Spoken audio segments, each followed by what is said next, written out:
जगतियाल के करीब शादी के रिसेप्शन से वापसी के दौरान भयानक सड़क हादसा, दुल्हन का भाई और इसका दोस्त हलाक, वालिदैन शदीद तौर पर हुए जख्मी। रियासत तेलंगाना के जगतियाल शहर के करीब शादी के रिसेप्शन तकरीब से वापसी के दौरान पेश आए एक अलमनाक हादसे में दुल्हन का भाई और इसका दोस्त हलाक हो गया, जबकि दुल्हन के वालिदैन शदीद जख्मी हो गए। हादसा जगतियाल टाउन के मज़फ़ाती इलाके धरूर कनाल के करीब उस वक्त पेश आया जब दुल्हन के भाई ने कार पर से काबू खो दिया, जिसकी वजह से इनकी गाड़ी सामने से आने वाली जगतियाल डिपो के सुपर लग्जरी बस से टकरा गई।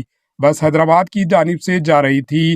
कार बस से टकराने के बाद सड़क के किनारे एक दरख्त से टकरा गई, जिसके नतीजे में दुल्हन के भाई और इसका दोस्त राजी मौके पर ही हलाक हो गया। दुल्हन के वालिदैन राजमौलू और लक्ष्मी शदीद जख्मी हो गए, जिन्हें फौरी तौर पर जगतियाल के सरकारी अस्पताल मुंतकिल किया गया। लक्ष्मी की हालत तशवीशनाक होने की वजह से इसे मजीद इलाज के लिए करीमनगर के अस्पताल भेज दिया गया। हादसा इतना भयानक था कि कार के सामने का हिस्सा मुकम्मल तौर पर तबाह हो गया।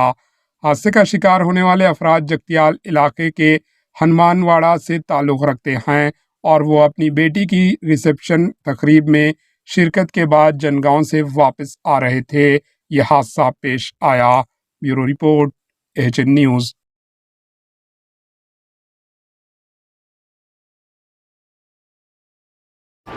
एएचएन न्यूज़ को लाइक करें, शेयर करें और सब्सक्राइब करना ना भूलें।